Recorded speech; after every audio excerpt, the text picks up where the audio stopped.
बच्चों चलिए देखते हैं क्वेश्चन क्या कहते हैं। कहता है one assumes linear structure instead of bent structure for water, then which of the following properties cannot be explained? Okay, so option 1 is the formation of intermolecular hydrogen bond in water. Then option 2 is the high boiling point of water. Option 3 solubility of polar compounds in water. And option 4 is ability of water to form coordinate covalent bond. ठीक है, तो इसका मतलब क्या है कि अगर मैं वाटर का स्ट्रक्चर जो कि क्या होता है, बेंट होता है, इस तरीके से कह रहा है कि ये बेंट होता है ना, ये बेंट होता है ऐसे, तो फिर ये क्या करना है देखो, अगर ये बेंट होता है तो इसका मतलब इसका जो डाइपोल मोमेंट होता है ये इस तरीके से, सिंस ये ऑक्सीजन ज्यादा इलेक्ट्रोनेगेटिव है तो इसके तरफ बॉन्ड डाइपोल शो करेगा, यहाँ पे भी इसके तरफ शो करेगा, राइट। यहाँ पे देखो orbital dipoles again lone pair की तरफ ही शो करेंगे, ठीक है। तो इसका रिजल्टेंट डाइपोल मोमेंट क्या होगा, ऊपर की तरफ आएगा, या फिर हम कह सकते हैं कि इसका जो नेट डाइपोल मोमेंट है that will not be equal to zero, और it will be a polar molecule, right, polar molecule है ना। अब कह रहा है कि मान लो जो हमारा OH है ना, OHH मतलब H2 वाटर जो है, ये इसका स्ट्रक्चर मान लो कि लीनियर है, क्या अज्यूम करना है हमें, ठीक है। तो फिर इनमें से कौन सी प्रॉपर्टी ऐसी है जो कि हम एक्सप्लेन नहीं कर सकते। पहला क्या कह रहा है, पहला कह रहा है the formation of intermolecular hydrogen bond in water.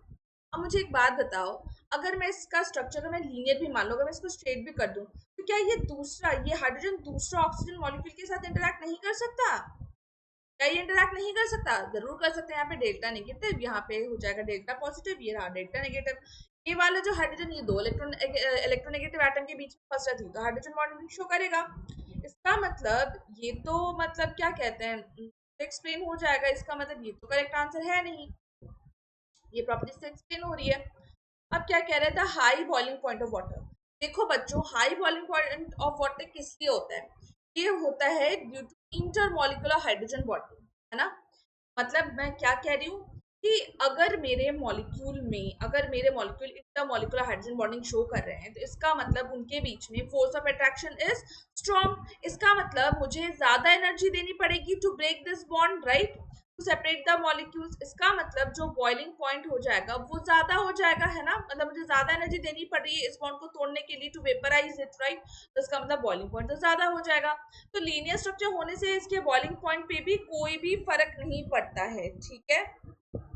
तो इसका मतलब ये वाला ऑप्शन भी एक्सप्लेन हो जा रहा है, ये भी नहीं होगा। अब क्या कह रहा है, solubility of polar bond, polar compounds in water.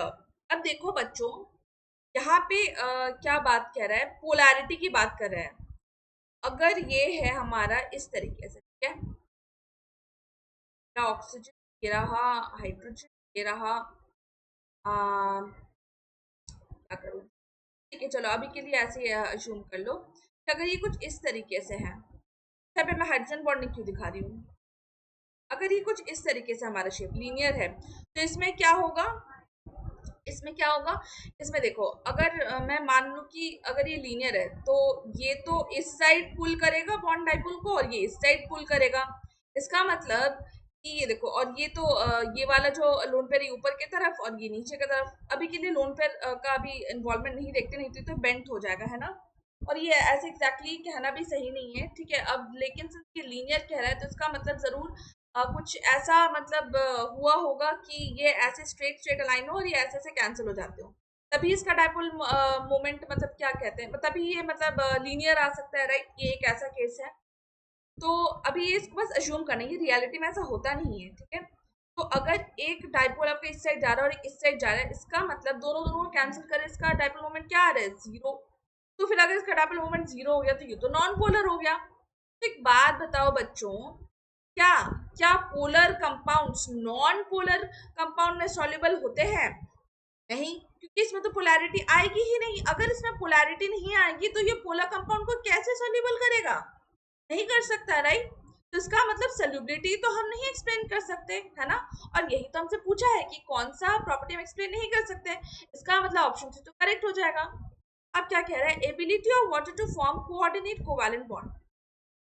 तो बच्चों एक बात बताओ, यहाँ पे तो लोन पेयर अभी भी मौजूद है, ये चाहे तो इस तरीके से इसको दूसरे एक H प्लस के मॉलिक्यूल को ये दे ही सकता है ना, यहाँ पे ऐसे कोऑर्डिनेट कोवैलेंट बॉन्ड बना ही सकता है ये ऐसे दे के, है ना, कोई भी H प्लस आयन को। तो इसका मतलब ये एबिलिटी भी हैम्पर नहीं हो रही है ना, तो मतलब ये भी करेक्ट ऑप्शन नहीं है। तो option 3 the right answer of your question. I hope you understood the concept. All the best बच्चों।